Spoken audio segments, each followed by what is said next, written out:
Welcome to the Holy Smokes Podcast, a show about faith, friendship, fine tobacco, and drink. I'm Steve Ryder in Franklin, Tennessee, sitting outside at Crown Cigars and Ales. Thank you so much, Crown staff, for letting us hole out here for a handful of recordings a couple days ago and then again today. And I am with Matt Hammitt, who Kay introduced me to. Matt, welcome to the Holy Smokes Podcast. Hey, it's great to be here. I'm fairly new still to Holy Smokes.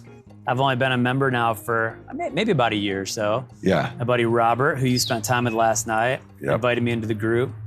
And it's been an awesome way to connect with not just people here, but as you know, network on the road. And so there's actually been a couple times now where I've had the chance to get to know guys in other cities as I've traveled, and had some cool opportunities and experiences that way too. Well, you mentioned before we started recording that you're starting to work with an organization or you've been working, but now you're working part-time with them in the Colorado Springs area. And I was like, bro, you got to come on a Wednesday night. You got to come on a Wednesday night. We'll make it happen for sure. So first question, what you smoking? So I wanted to represent local here with the at Saniki. Charles Robinson. Yeah, Charles Robinson. So I've got the, I think you say it Emea or Amaya, and I apologize that I'm not sure exactly how to say it properly, but great cigar. It's the mild, but you've got one too there, I see. I've got Natsuniki, they're Maduro. I forget the name of it. It's not named on the label, but yeah, it's good stuff. It's a good one. Charles is I've only had an opportunity to spend a little time with him once, and I was excited to meet him. And he's such a gentle. Yeah, that's exactly it. Everybody I talk to says, so gentle. And, you know, it's really a gift when you know somebody is fully engaged with you while they're with you. Yeah. And fully listening. Totally. And fully present. Yes. We're such a distracted society that it's so easy, and I'm very guilty of this, especially in groups of people. Yeah. Where you just kind of get pulled away or distracted, or it's kind of the convenient conversation. And I get it, that's the way it has to be sometimes. Yeah. But those moments that we spent together, though brief, it was like I walked away thinking he was fully present for as long as he felt he should be present in our conversation to show love to me. Yeah. And that was really, it just spoke to me somehow. Yeah. And his cigars are very good too. Yes. Bonus. Yeah. And supporting a great ministry with Red Road, because of what they're doing within the Native American populations in the Dakotas and Alberta, Idaho, Washington, Arizona, etc. Yeah, when he was telling me about, again, just the gift of being present and spending time with the people on the reservations and finding out what their needs are, hearing about the way that he approaches that so relationally. Yeah. I love that. He's having a fundraiser here, and I wanted to go. I'm out of town, unfortunately. But it's like a night where I think there's like a few different companies showing up. But I asked him, I said, well, is there a way for me to donate? And he said, yeah, you can actually make donations through at Saniki Charles. So it's the at symbol, at Saniki Charles. So, hey, if you're out there and you want to donate to Red Road, that's one way you can do it. Absolutely. Yeah, it's a great, great ministry. Yeah. So, Matt, where'd you grow up? So I grew up in Ohio. Where in Ohio? Toledo. Okay. Northwest Ohio, just on the edge of downtown Toledo, and kind of suburban, and lived in the same house from the day I was born until I was about 19 years old. Same. So what kind of home did you grow up in? Yeah, my parents lived in a very modest home and very, very diverse neighborhood. Really? Yeah, very diverse neighborhood. Actually, it's kind of interesting. I went to a private Christian school, and there I was definitely not the minority, but in my neighborhood, I was actually the minority. So a lot of my friends were from all different ethnicities. And I like to see that as a real gift growing up, to be just immersed in so many cultures and be around it so young. Because, you see all the things going on now with race, and gosh, it's interesting. It has been a bit of education for me, because I didn't grow up thinking about that too much, just because of the neighborhood I grew up in. And yeah, it was a gift to me. So my dad was a small business owner who had his share of hard knocks along the way. Yeah. But my parents were really wonderful people who just loved everybody the same. And they kind of taught me not to look at the exterior and just love people for exactly who they were and where they were. And not only that, but growing up in a Christian home, my parents were also taught me some really valuable lessons, even just about the church and having our faith in God and not people. We went through, I remember when we were kids, like multiple church splits, you know, and a lot of people have been through that stuff. Yeah. I remember my parents always saying to me like, hey, look, we love our pastor. We love our people, no matter what they do, where they're hurting, how they react, we still love them. Yeah. And we still, you know, serve God, not men. Yeah. And those kinds of lessons too. Like, so I had really solid parents who really kept the main thing in a lot of different ways. So yeah. I was blessed. Siblings? Yeah, I've got one brother. So he lived for a little bit in Ohio, met his wife there, and then he's 3 years older than me. And then he actually moved off to China to be a missionary. What? Yep, came back for a little while, and then now he's actually in Bolivia he's doing missionary aviation. So it's been a cool ride for him, watching him just serve God. He graduated like top of his class for mechanical engineering at the University of Toledo and had great job offers, worked for Dana Corporation, Lockheed Martin in their nuclear submarine program, and left that to just go serve and raise support. so it's interesting, you know, just him and his journey and watching him just leave corporate life for the call. So just the two of you? Yeah, just the two of us. Yeah. So what kind of kid were you growing up? That's a funny question. You know, my wife has asked my mom this question many times. Yeah. Just, you know, she'd be like, well, your mom said that you were this way. And I'm like, man, I don't remember that at all, you know. But I was always creative, always interested in music. I liked the idea of sports.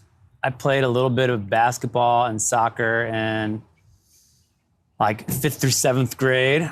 And I always thought my coach was crazy for keeping me on the bench until I watched an old VHS tape recently at my mom's house. And I realized really quick why I was on the bench. Yeah. But yeah, I was always interested in music.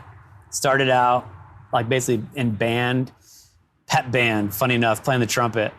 And then I got into playing guitar. My brother taught me how to play guitar when I was like 15. And that kind of really sent me in a whole different direction.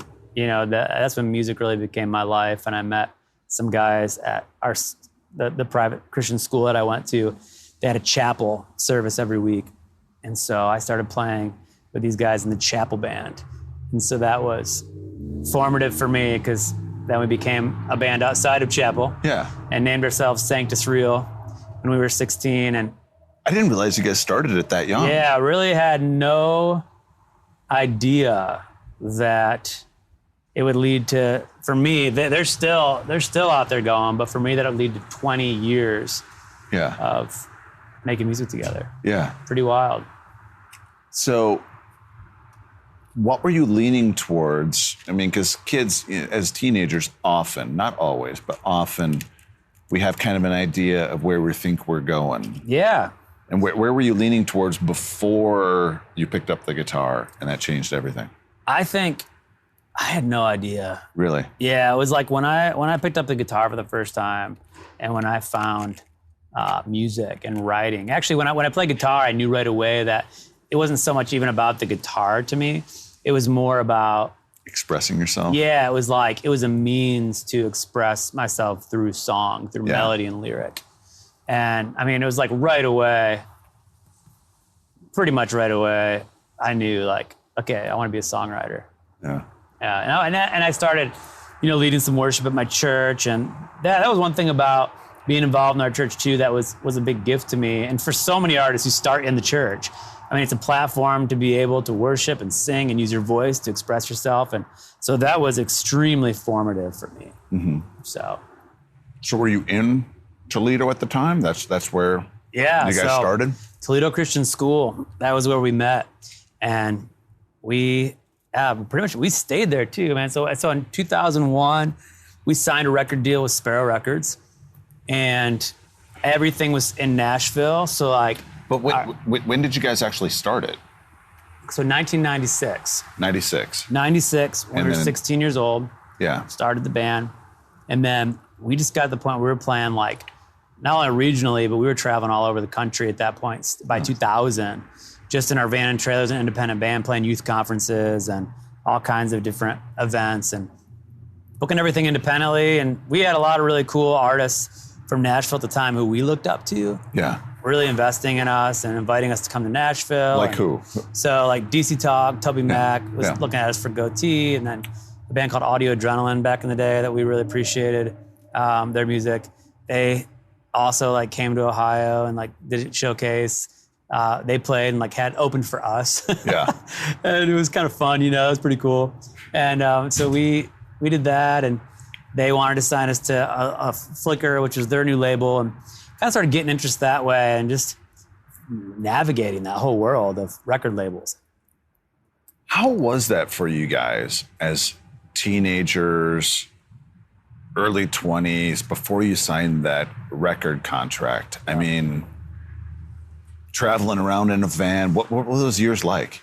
Well, I look at those years now, sometimes with a little bit of, they're definitely nostalgic, in the sense that we didn't need much to survive, and it was all passion, right? Yeah. And we didn't care. We didn't need to care. We didn't have families. We didn't need to care about making a living. It was all about the music and writing songs that spoke to us and spoke to other people. And it was the creative process together of being in a room and firing up the amps and, like really just making music as a collective unit, and whatever that chemistry was of being old friends and how that poured into the songs. Yeah. That's all it was about, Where did the name Sanctus Real come from? The question I've probably been asked more than any other question in my life, which is fine. It's our fault.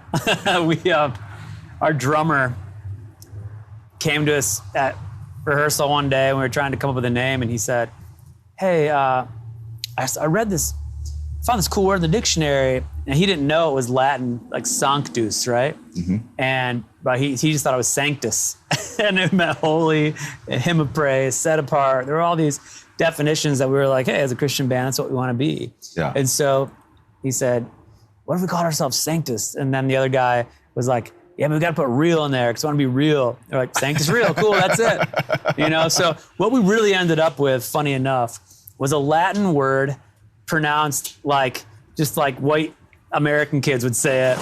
And then an English word that could be Latin. So you get Sanctus Real, Sanctus Real, Sanctus Real. Yeah, it's Sanctus Real.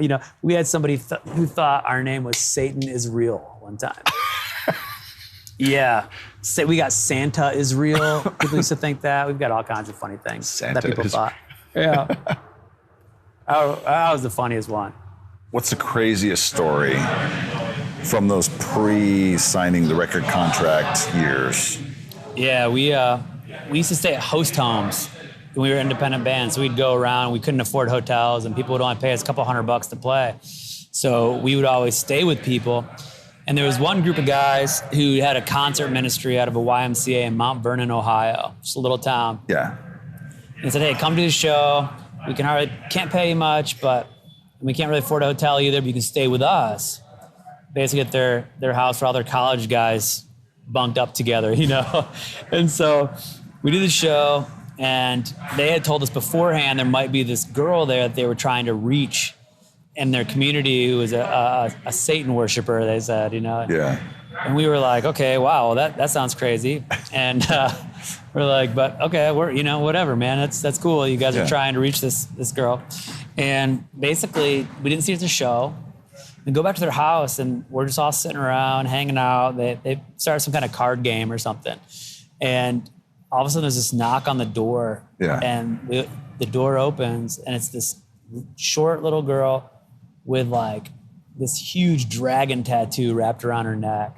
Yeah. And we knew, like, right away, we're like, this is the girl. Yeah. She comes running into the house, jumps on the couch like a cannonball with her hands over her eyes, and she's looking at us through the slits in her fingers.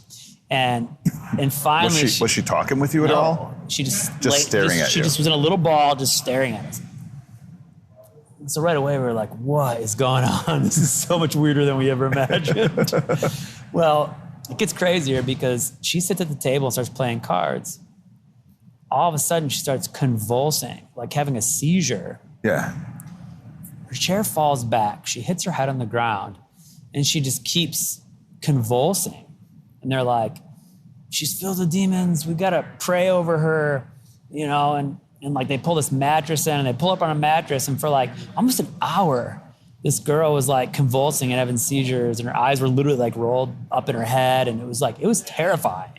And we kind of thought she needed medical attention, but they were like, no, she's possessed. And finally she stopped and she just like fell asleep. And they said, you know, she should really stay here tonight. Well, the mattress they had her on was on the ground behind the pull-out couch where we were sleeping. And the guy walks in before he goes to bed, sits down on the edge of the pull-out where we were. Three of us were like, all like sardines, like terrified, laying next to each other, like supposed to sleep in these conditions. And he says, guys, sorry about what happened tonight. I know it's a little strange, but may no harm come against you faster than you can use the name of Jesus. And he walks into his room and we heard the bolt lock. And the weirdest part was that the next morning we woke up and she was just like making like eggs and sausage and stuff with breakfast, like nothing had ever happened with everybody. It was the weirdest thing. Was she social that morning then and talking with you all? She was talking with us. Yeah. So looking back on it, it is kind of crazy. Like this girl might, like, I grew up in a Pentecostal church. Yeah. I believe in spiritual warfare. I believe in the gifts, you know, but I've also know sometimes people just need medical attention. Yes. And so I don't know which it was, but it's definitely one of the craziest stories that ever happened for us during that time. So you guys signed a contract. Who was the label? Yep. So we decided to sign with Sparrow Records. Sparrow, you know, now is part of Universal Music Group and part of Capital Christian. Yeah. Basically, is it became Capital Christian Music Group. So, how did things change for you guys? I mean, radically. You know, we went from being a band that we're absolutely 100% broke to only being partially broke, but got all kinds of opportunities that opened up to us that we never dreamed could happen for us. You know, really, like what? Just, you know, being put out on a national level and marketed, you know, to national Christian radio and getting to travel internationally and all the things that we saw other bands do who are on record labels. Now things you can actually do without a record label, but back then you really needed a record label for it. Yeah. And so being distributed internationally on a major label in Christian music was a huge deal for us and something we had dreamed of but never really thought would happen for us. So it was the beginning of making... Why did you think it would never happen? I think, you know, we were kids getting ready to go into college and... What were you guys planning on? I think we weren't really sure. I think for me, I thought, well, you know what, I could take a job at a church and do the music ministry or, you know, be a worship pastor. Yeah. I didn't know. I knew I wanted to do music somehow, or maybe I could be a songwriter for other people, or I didn't know, but I guess maybe I never imagined myself doing anything other than making music, but I guess I never assumed that we could really make it in that way, you know, whatever making, and I'm making it means a lot of things to a lot of different people. But to us, making it back then seemed like, wow, signing with a record label and getting on the radio and touring all over the world. And we got to do it. What were those years like, those early years? Yeah. And I remember one of the most defining memories for me was just watching our fan base grow and going from, you know, 100 people in a room to, you know, sometimes thousands of people in a room. And just realizing that our music was actually impacting people. People cared about our songs, hearing people sing our songs back to us.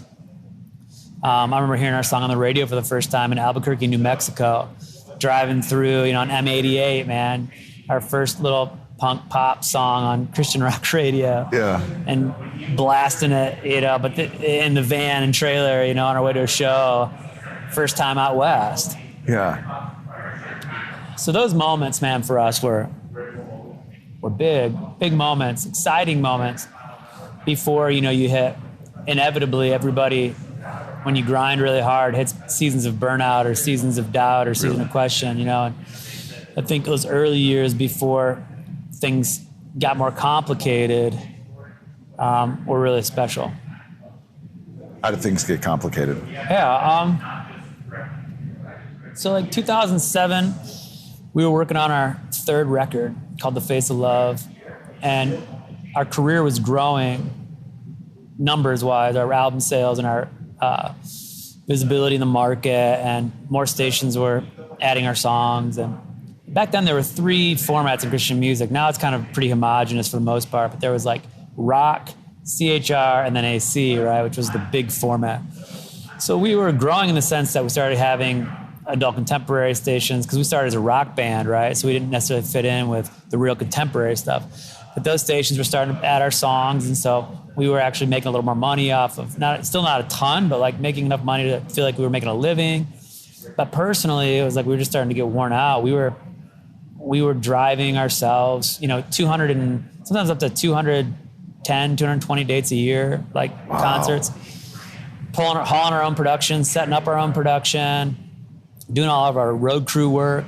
So we would actually run a box truck, and 2 members of the band would drive. One would drive the van and trailer, one would drive the box truck. We'd drive through the night to get to the next city, sleep when we could, wake up, unload everything, set up sound and lights, do a headlining concert for, like at that time we were probably playing for like 700, 800 people a night. And then we would take the time to greet everybody who wanted to talk with us for, it take sometimes up to a couple hours. And the whole time we're thinking, we got to tear all this down and drive through the night again. So knowing the importance of consistent quality sleep, I could imagine how much that would push you to burnout, because you need a regular circadian rhythm to really maximize your sleep. Absolutely. And we started getting to the point where I started it was taking a lot more work for me to keep my vocals strong, because I'm singing every night and I'm getting no sleep. We started getting to the age where family members were getting sick. Like I remember Mark's dad got cancer, and our grandparents started passing away. We had a divorce. One of the members who'd come into our band a little later, he wasn't an original member, went through a divorce, and his wife was on the road with us at the time. And so kind of some of the realities of life started kind of hitting us, and did it strain the relationships at all? Yeah, all of that, between the burnout and the exhaustion? Yeah. And it wasn't so much even in the band as much. We were always a really tight-knit group of guys. We always had really good relationships with each other, which is what I think we're ultimately, and we had a like mind. So how did you guys maintain that? Yeah, I don't know. I think we all had a real similar vision of what we wanted to see happen. We really believed that our music to us, we just were never motivated by money or the numbers. We were motivated by doing what we felt we were truly called to do, making music together, and, the temporal happiness of that, and also the eternal value of that to us, and what it meant to get the opportunity to sing songs that encouraged people. And at that level, it was important to us.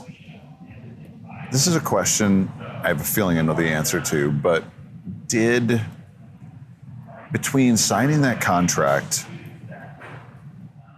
now looking back during those years that you were with the band, did you feel you or any of the guys changed at all, in a bad way? Did you ever let pride, ego, even though you guys were tight and it didn't seem like there were egos within the band, you ever look back and oh man, I was a dick?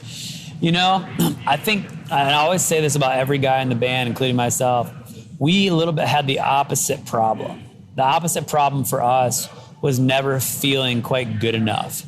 Really? Like we always struggled with it. At least I did, and I know all of us did, with scrutinizing ourselves. Yeah. Like feeling like we were never working hard enough, we were never doing enough, maybe we felt like we were even like, maybe why? Maybe we just felt like we weren't as, I don't know why, felt like we weren't as talented as other bands, and so we had to work harder to like, to maybe achieve what other people could achieve.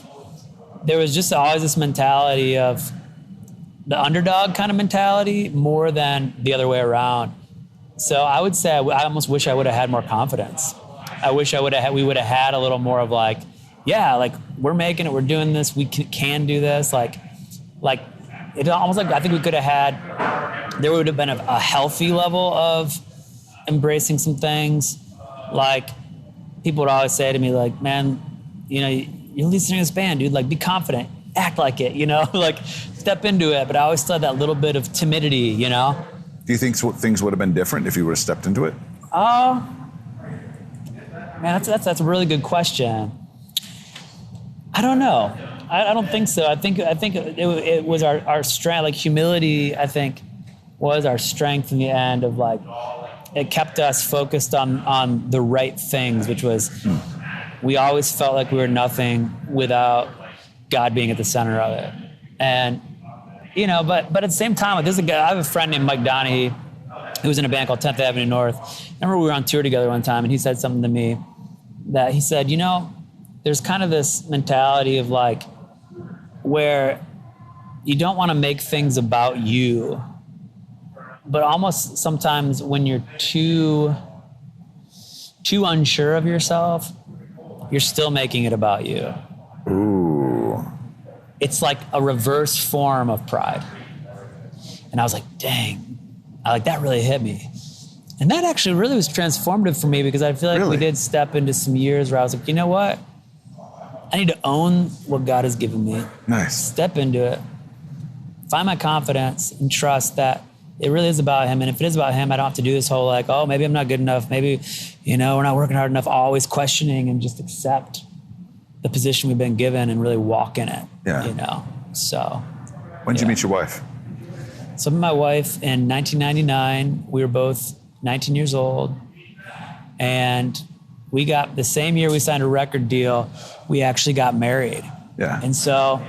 When in 01 did you guys get married? July 14th, 2001. All right, a few months before Elizabeth and I. What's that? A few months before Elizabeth and I did. Really? No kidding. Yeah. Yeah, 2001. What a year to be alive. Crazy. That was crazy. Twin Towers were in 2001. Just 9/11. A couple weeks before we got married. Wow, that changed the world. Oh my gosh, yeah. I remember that day, because I was coaching high school football, working full-time at Focus on the Family. Really? Yeah. I was Dr. Dobson's chief audio engineer. Oh, wow. At the time I wasn't, but I moved into his chief audio engineer position, working on the daily broadcast. Yeah. And I remember I was just so exhausted. I'm like, I'm calling in sick today because I wanted to make sure that I was ready for practice that afternoon. Yeah. And got up, flipped on the TV, turned on CNN or Fox News, I don't remember what it was, just to kind of watch the news, and saw that second plane hit the tower, and I was like, what? Yeah. And I remember just watching the news, and there was a house being built right next to us. We had just closed on our house, and she was getting ready to move in, and I remember driving to Safeway to go get some groceries that afternoon, looking around saying, these people have no idea the world's just changed. Yeah. Yep. I remember sitting on the edge of my bed. My wife was I was off the road. My wife was, at the time, she was doing hair. She was at the salon. Yeah. And I remember sitting on the edge of our bed. We had one of those little tube TVs with the VCR slot in it. And how's it going? We had one of those little tube televisions with a VCR slot in it. Yeah. As we were watching it on there just in disbelief for hours, man. Yeah. Everything. Definitely a tough day for the nation and our world. So, but after all that, 2001, we hit the road, and my wife and I, she was in the van with us for four years. Really? Yep. Until we got pregnant. And it Yeah, those were very fun times, Yeah. but also really hard, because how do you on the road find time and space to be intimate, to argue things out, to have conversations that we need to have in the formative years of marriage. Yeah. So a lot of that was really suppressed for us, being in a van full of 4 guys, Really? and being, still struggling somewhat financially, because we were putting a lot of money back into production on the road. We were still growing the business, right? And so we would get home, and we really had a lot of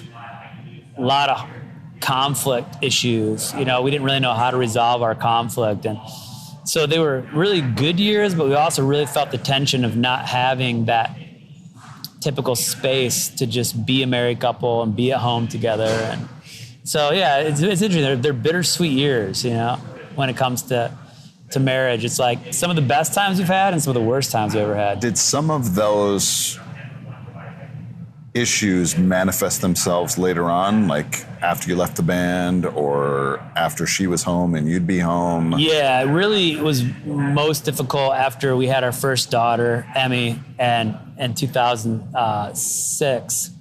And at that point, she had to obviously get off the road and was at home.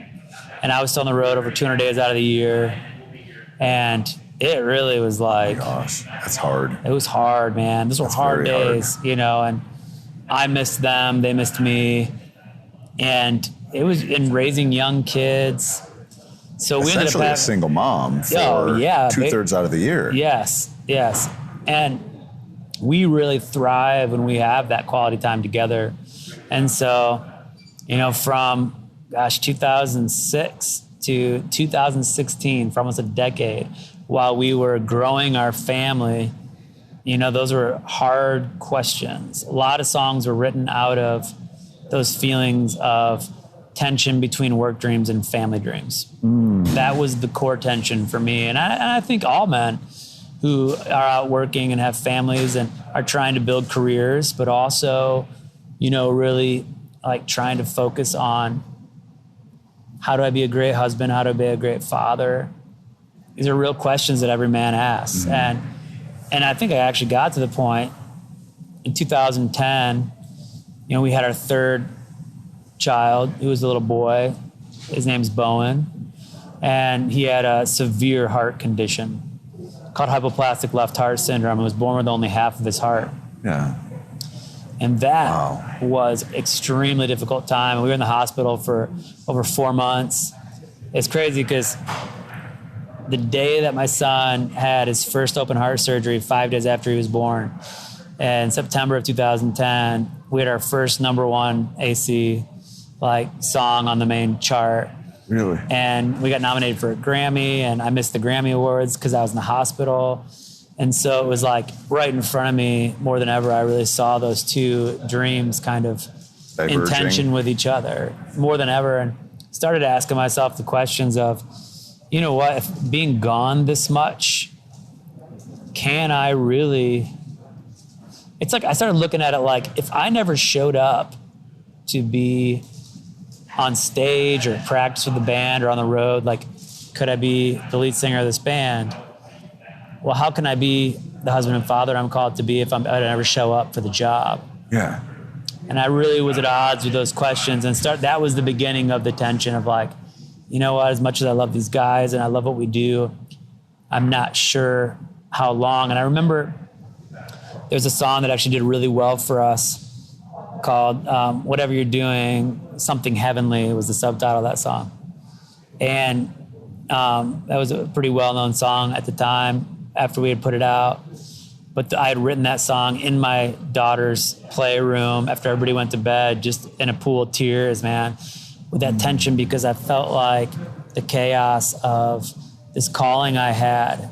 I was conflicted because I was like, okay, I know you called me to do this, God, but then why is there so much chaos involved in it? And I felt at that time there would be a time for me to step away. But I also knew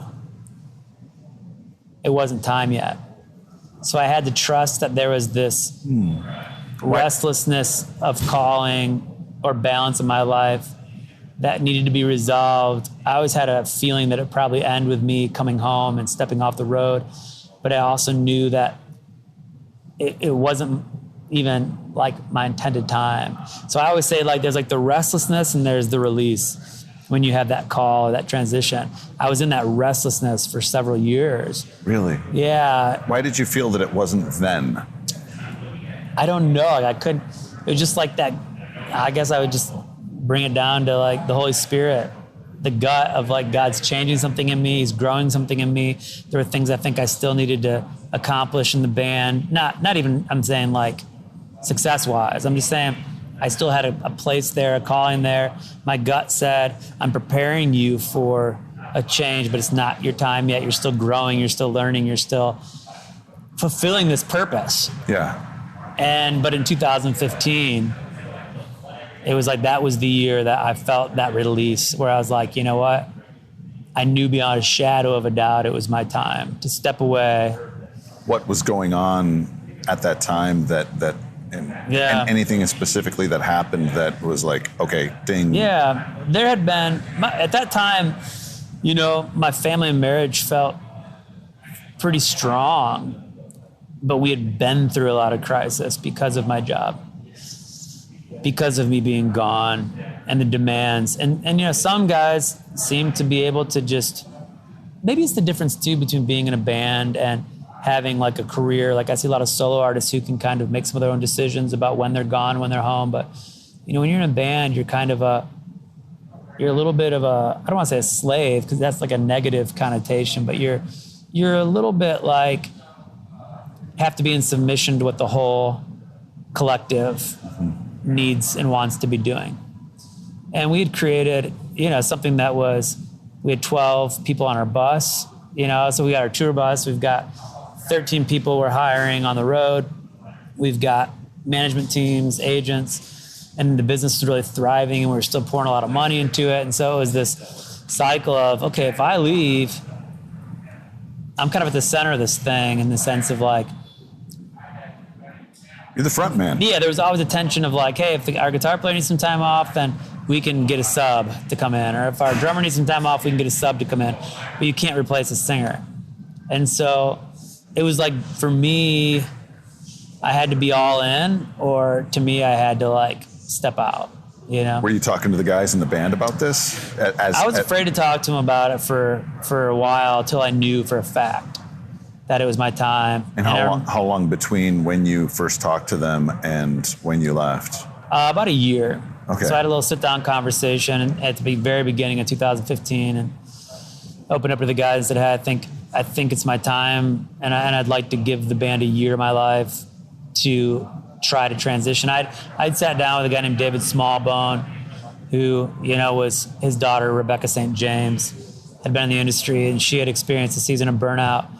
And she had walked away from her career and had gotten to a place where she was so burnt out that they felt like maybe they didn't end well.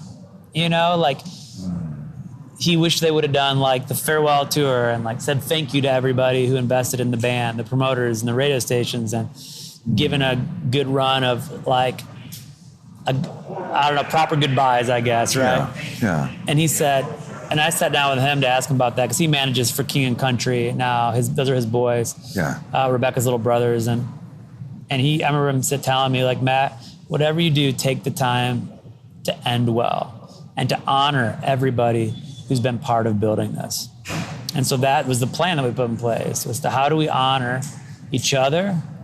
How do I honor the band? How do I honor all these other employees who put their life into this? Give them an opportunity to really absorb this and then have ample time to not only honor what we've done together, but figure out how we're all going to move forward. What did that transition look like for the band? Yeah. As you were getting ready to leave? I mean, did they start scouting out your replacement without you, or did they include you? That was a little strange because they definitely started like making some of those decisions and having those conversations on their own, which is hard for me, you know, because they can, and I get it. I think they felt like they needed to find who was going to be right. Yeah. To fit. Yeah. They were honoring of me in that, where like, it wasn't like they were hiding things from me. Yeah. But I definitely gave them the space to do that and spoke into it when they wanted me to, but it was hard. It was hard. And we had made a lot of shifts because, like, even business-wise, we sold the bus and made some business decisions to help get the books even so that they could move into a new season with a fresh start, that there wasn't business debt, and that they could start with a new singer no matter what that looked like financially, to have some space to not be paying off these big business debts, or having a note on a tour bus. And so we really wanted to make sure that things were kind of in a place where they could keep going and not be crippled by me leaving too soon, or by the cost of doing business, and give the people who'd given their lives to us ample time to find other things if they needed to. So, but then, in 2016, I played my last show on a Family Life Love Like You Mean It cruise in the middle of the ocean, and passed the mic to the new lead singer. Really? And they played a new song they had written together, and that was it. We came home, and I opened my hands with no idea what I was going to do next. And Really? They kind of kept pursuing the new path of the new singer. So, I would have been like spending that year, okay, what am I going to be doing? What am I going to be doing? And start thinking about, trying to get stuff ready so that way I hit the ground running. Yeah, well, good, Or did you feel like you needed some time off? I kind of needed some time, but really spend time with your family? I will say, one of the things that really was interesting, I had written a song called Lead Me for the band, right? It was about being a father and a husband, and it was about all the tensions. It was about being a more present husband and father. Yes, totally. And the irony of that song was that the very song I had written that kind of encapsulated this tension between work dreams and family dreams and being present took me away from home even more. That was where the real tension happened. Oh, yeah. That was the song that gave us the success we'd wanted, the radio success, the album sales, the big tours. We were out with Casting Crowns and on Winter Jam tour and all these big arena tours. And the craziest thing was when I would sing Lead Me in the middle of an arena, there a lot of times would be 10 to 15,000 people in those arenas. And they weren't always there just to see us, but everybody knew that song. Everybody knew that song. Yeah. So I'd be out there having 15,000 voices sing those words back to me. Wow. And every night it convicted me. And I thought, you know what? I sing this song every night in front of all these people, but am I really living it at home? And that was a big part of the decision, that I needed to kind of sing it less and live it a lot more. Yeah. So where'd you go after that, after the band? Yeah, so that song and the story behind that song really opened up a lot of opportunities for me to expand that message. I actually put together a few weekend conferences, marriage and men's conferences, with the Lead Me theme to talk about my story and hopefully be able to speak into other guys' lives about those very tensions that we all feel. Yeah. And as I did some more of those events and kept sharing that story, a real interesting shift kind of happened for me, because it went from me only being in Sanctus Real and only writing songs and only singing to me writing songs during the week with a publishing company here in town. Well, funny enough, we actually stayed in Ohio all those years. And after I left the band, my wife said, hey, what if we moved to Nashville so you can just be in town and do songwriting and we can be together? And so we actually moved to Nashville after my career. With the band. But it was interesting because, so I was songwriting during the week, but I was still I went from doing 200 shows a year, to basically, doing probably about 20, 25 events a year where I would go out and take my family. Actually, the first year I bought an RV, and my family went with me everywhere we went. And we took a family RV, 40-foot RV out on the road and just camped and explored and went to do these shows together where I would sing a little bit. I'd obviously sing Lead Me and sing some of the songs I had written, but I would also share a story about family and what God was doing there with me. And God opened those doors for me. Yeah. And one of the first things that really happened was a guy named Bob Lapine with an organization called Family Life called me and said, Matt, would you consider joining our Family Life speaker team? And so I've been part of the Family Life speaker team for 6 years now. About 4 times a year, I go to a Weekend Remember conference. I speak for them. Kirk Cameron called me and asked me to do his event. So for 3 years, one time a month, we'd get on the bus and go do they called it Living Room Reset. And me and Kirk would go out and he'd speak and I'd sing and I'd share part of my story. And we'd end the night with Leave Me. And, so it was like really interesting opportunities I'd never really imagined started opening up. And now it's kind of led to a place where I still do a lot of that. I do a lot of speaking. I still do my own music and I still put it out, but I don't have a high focus on marketing it. I've got a small fan base that still listens to what I put out. And so I make music for them and for myself. I still write for other artists. I did a book with Waterbrook a couple years ago.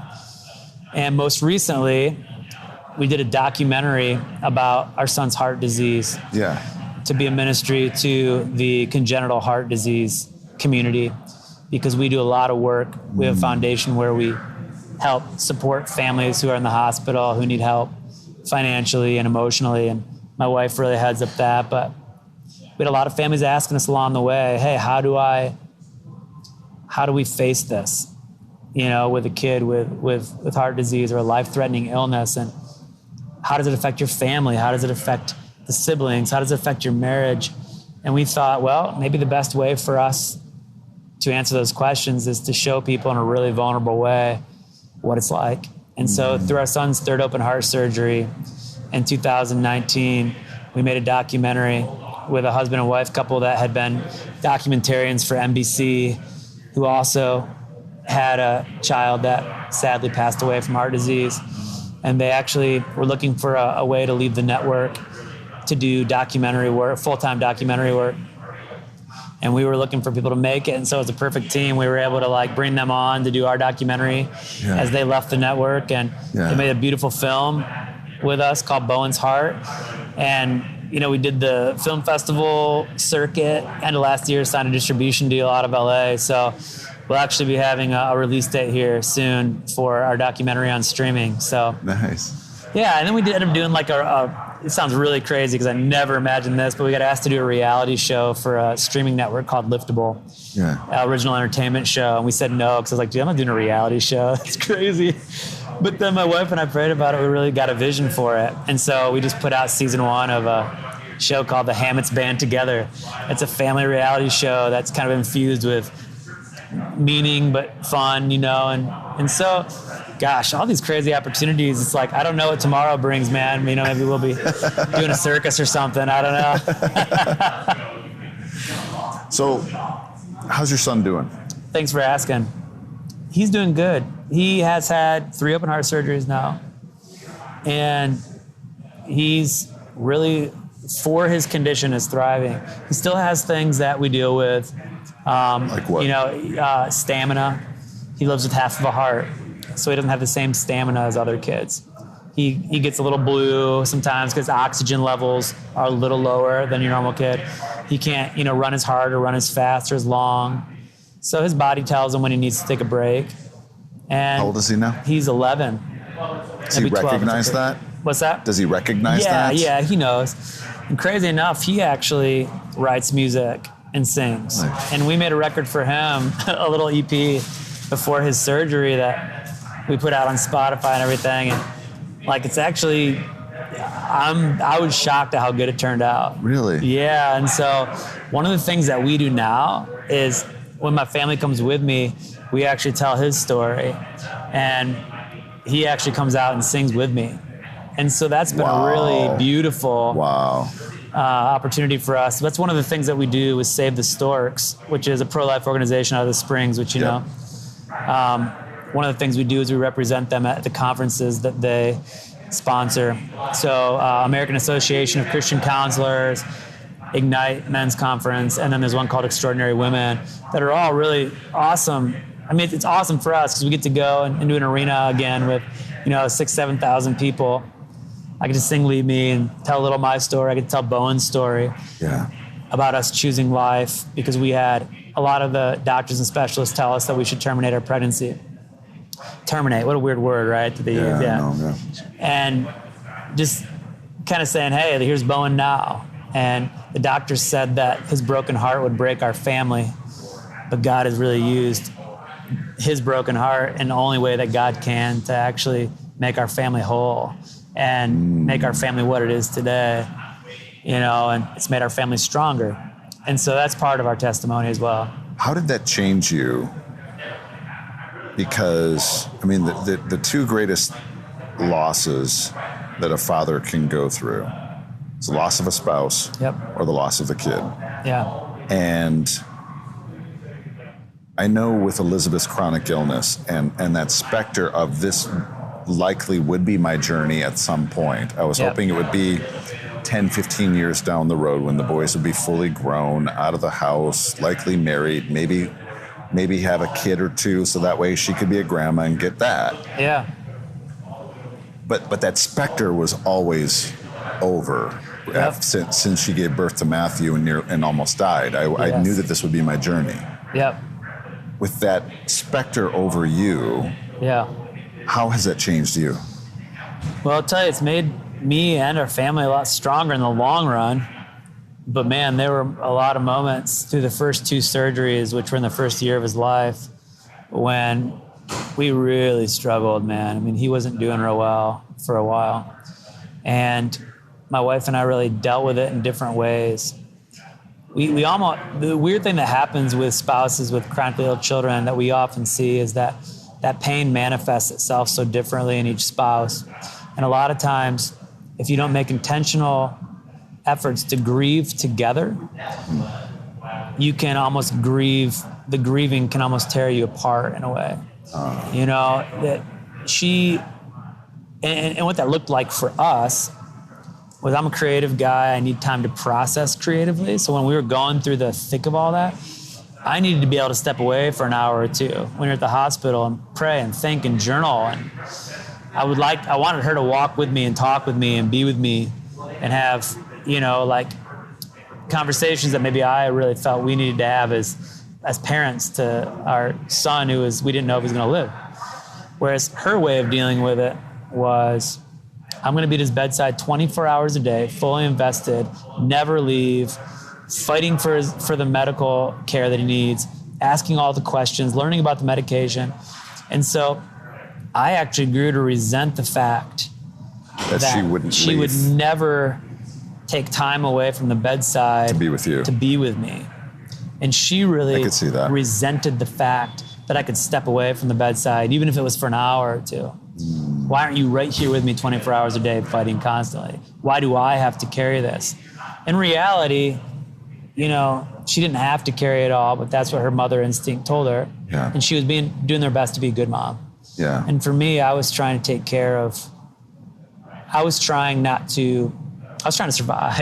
in the way that I needed to survive. Yeah, exactly. So I could still be a good husband, a good husband and dad to my other kids. Yes.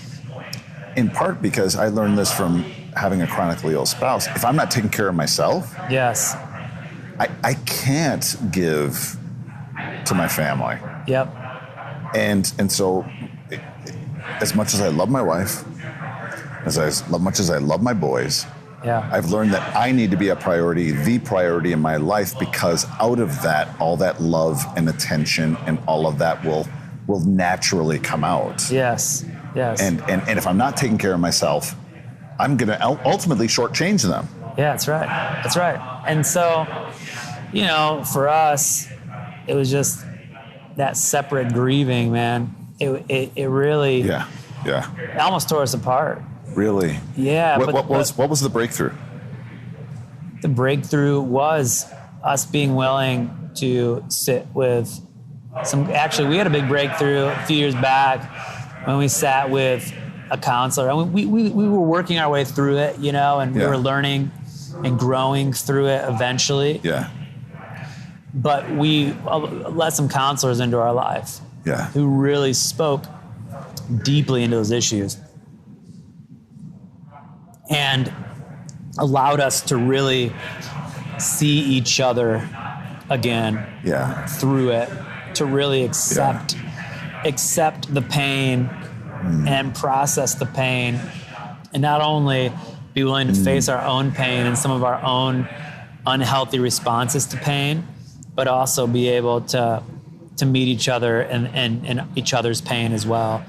And learning how to just see through our own stuff to care for each other as well. Yeah. And we didn't really know how to do that, but we had some counselors help us kind of step back from out of it in a way and look at it objectively and see the pieces where we had it wrong and help us rearrange some of our communication and some of the ways that we even saw each other and get in touch with the things that we really love about each other again and get tender-hearted towards each other again, And that was a long process, but, my wife would now say, and thank God, after all these years, she would say now, and it just brings my heart so much joy because there was a lot of years where she was just like, when are we ever going to have the marriage that we hope for?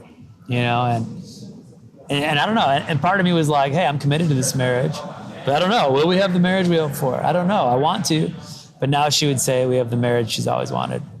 And to hear that after 20 years, I mean, dude, that is like there's just music to my ears, man, And I know for a fact that we will go through other hard seasons that will come, but I believe that these trials and, as Romans 5, talks about just the suffering and produces perseverance and character and hope.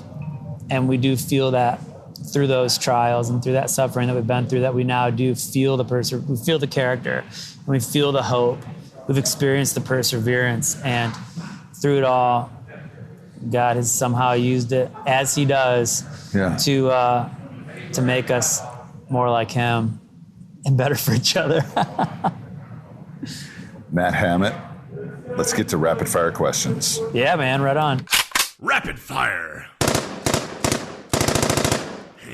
Fire here. How'd that stick treat you? Good. It was interesting. Like, I usually don't have trouble keeping them lit, but for some reason that guy, I was having a hard time keeping it lit.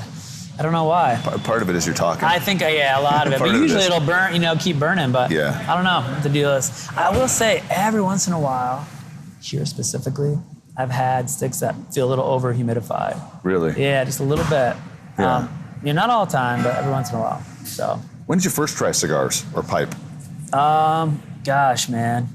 So actually, one of the members of Sanctus Real for 8 years, from about, I think he came in maybe 2006 or 7, and he was there till almost maybe 2015 or so, or almost the time that I left, 2014 probably. His name's Pete Prevost, and he's one of the owners of Briarworks in Colombia, and they have a international pipe shop, and they make incredible pipe products. Really? Yeah, they send all over the world. But he actually made me my first pipe in 2010. Yeah. And so that's when I got introduced to pipes. But I started smoking cigars probably about 4 years ago. So, and then probably the last 2 years, once COVID hit, man, it was like, that was my intro to becoming a regular smoker. Do you prefer cigars or pipe? I actually prefer a cigar. Yeah. Yeah. Why? To me, pipes are a little more work. They're a little harder for me to keep lit. Yeah. It just takes a little more practice. So, I don't know. Maybe it's just cigars are a little easier for me. A little more convenient for me. I don't got to carry the whole pack, Favorite cigar? Oh, man. Gosh, I love the Illusion Epernay. Love that cigar. I can just go to it anytime. Have you ever had their one-off? No. One-off. Okay. By Illusione. All right. Illusione, I don't know Yeah, how I'm not sure how you say it either, so I apologize if I said it wrong. So it's a medium-bodied stick that is so freaking smooth. And my favorite thing about it is the band is an orange peace symbol. No kidding. And it is just, it's like, because a cigar relaxes you. It's about peacefulness. And It's like, oh yeah, peace, baby. That's awesome. And I fell in love. It was the first cigar that I really fell in love with. I've talked about it on the podcast in the past. I got started in college with Philly Titans from the local gas station. And it wasn't until I was at Focus and I had a poker night in my garage and the head of engineering came in and he's a big poker and a big cigar guy, and he brought a one-off before it was bought by Lucione.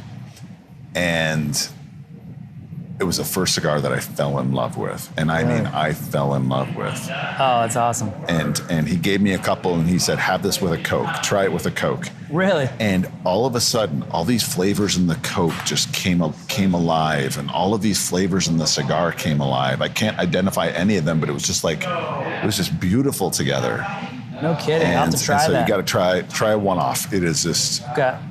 Is that how you say it? It's a Lucione? I think so. I've never asked. So they sent me a bunch of some sampler cigars and a bunch of one-offs that I would give to the guest, and I need to reach back out to them to kind of say, hey, listen, a whole bunch of people loved one-offs and became big fans because I was promoting it on the podcast. And so send me some more. There you go.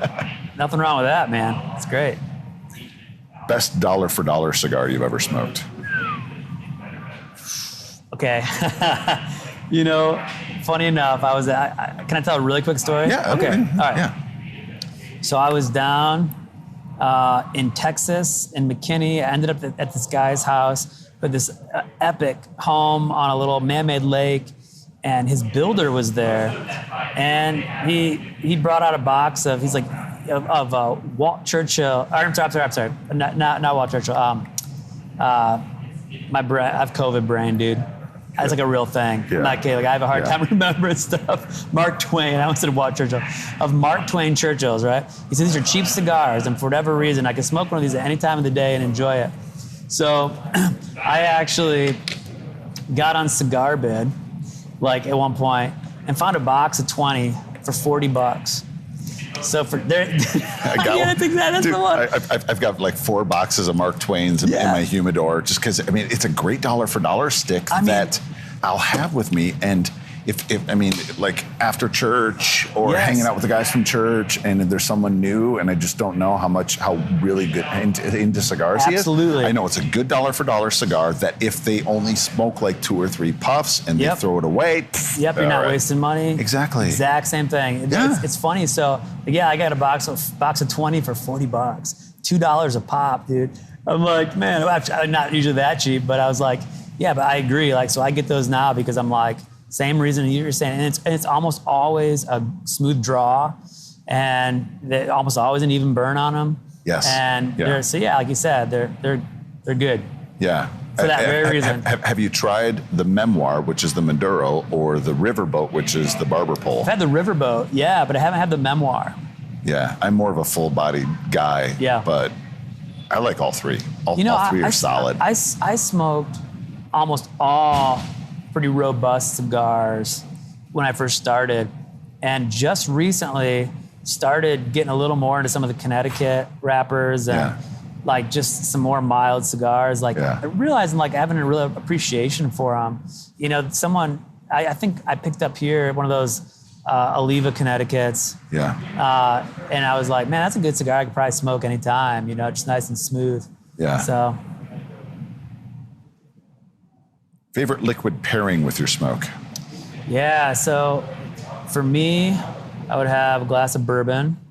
Any specific brands? It's always hard for me to say because I'm always going to different stuff. Yeah. But or if you go over to Robert's house and you can choose from all of his bottles. At Robert's house, I would have a Cuban and a pour of Thomas Handy Rye. Ooh. So that is a rare treat for me. 2 things that are hard for me to come by. But in great supply at Robert's house. Thank you, Robert. But for me, I always, like my standard is Weller Antique 107. That's a pour I can always go to. Yeah. I always enjoy. Yeah. So, yeah. Best place you've ever smoked? Man, that is... Okay, so I've got a spot in Phoenix. It's a tradition for me. Every time I'm in Phoenix, there's a hotel, and I wouldn't say it's the best place I've ever smoked, but there's something. This is like my spot for whatever reason. It holds like special meaning. I always take time to go up on this hilltop. There's a hilltop there that overlooks the city, and I go up there at night, and I put in the same album. There's one album that I listen to, and I put in that album, and I have a cigar. And there's something about that spot and watching all the planes come in and out of the Phoenix airport. That's just really special to me. What's the album? Or do you don't want to tell? It's actually this. Actually, I have a little playlist by this artist named. He's called Super Duper, and it's basically just like this electronic music that. And I'm not a big like electronic music guy, but somebody turned me on to his music, and it's just got a lot of really. It had a lot of emotion that for whatever reason really hit me while I was on a trip to Phoenix, which is why now every time I'm there, I put in that playlist of Super Duper songs, and then smoke a cigar on top of the hill. Most interesting person you've ever met through cigars? Oh, man. There's been so many. I'm trying to think. Actually, gosh. Okay. So I have to pick one because there's a bunch. I will say, I told you about the guy I ended up at his house in McKinney, Texas, and the builder who turned me on to the Mark Twains. Yeah. One of the guys that was there was the very last person to shake JFK's hand before he got into the car. Oh my gosh. Yep. And wow. His name is Bill Kennedy, and now he actually leads tours in downtown Dallas. But I just, man, that story always stuck with me. And there's more to that. I mean, he had some really, really cool stories. You know, he also worked for the Hunt family, Caroline Hunt. They had the big Magnolia Hotel. Yeah. And they're like a legacy family and oil family in Dallas. And he's had crazy stories about all that too. But he's a historian, so we heard a lot of really neat stories. Marvel or DC? Oh, my kids like Marvel. Yeah. So. Did you have a superhero that you grew up loving? You know, I actually personally, so it wouldn't be Marvel, it'd be DC. It was Superman was for whatever reason the superhero I always gravitated toward. Yeah. I was just talking to my mom the other day about being a kid, watching those original Superman movies, and the one scene that like always terrified me and stuck with me was the little kid at Niagara Falls, like same, yeah, on totally. The day, and he falls over the edge. I know it's random, but we were just talking about that the other day. Star Wars or Star Trek? Oh man, Star Wars. Best Star Wars movie? And for me, just Return of the Jedi, man. Really? Yeah, like when I was a kid, for whatever reason, that was the one that always got me. Favorite food? Favorite food. Man, I can always go for just a good burger, man. Give me a good burger, I'm set. Medium rare. You ever sports teams? Detroit Tigers actually was the team that I grew up. I'm actually singing at a Detroit Tigers game next weekend. Really? And my son's singing for Kids Day for the national anthem. Wow. So that's what my dad grew up watching the Tigers play. And then when we were kids, he'd always take us up to the original Tigers Stadium. And then, you know, now Comerica. We've actually, crazy enough, really cool story. Lead Me, the song I was talking about earlier, was one of the he said it's his favorite song. This is one of the guys who married one of the Illich kids who own the Tigers and Red Wings and Little Caesars Pizza and all that up there.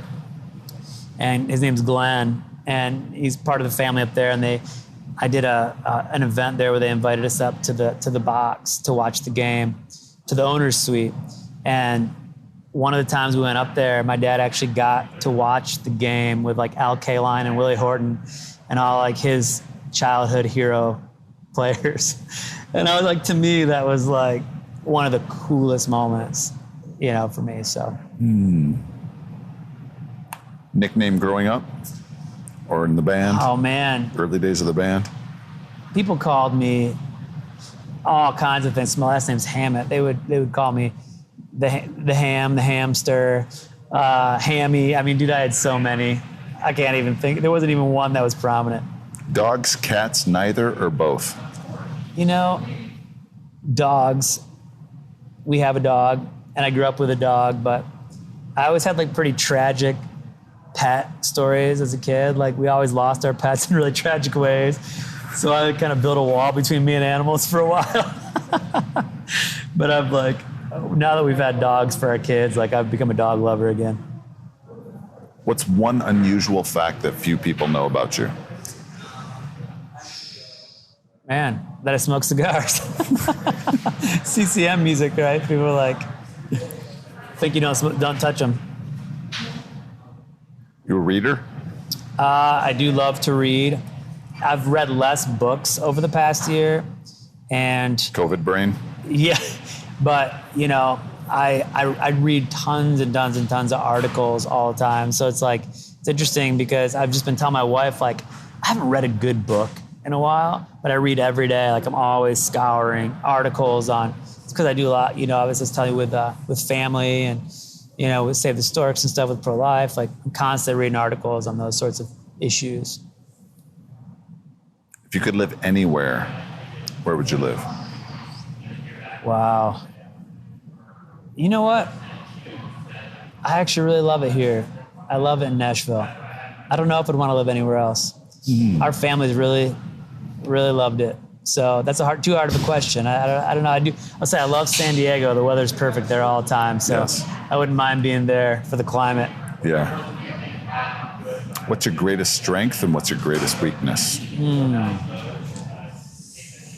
I think my greatest strength would be,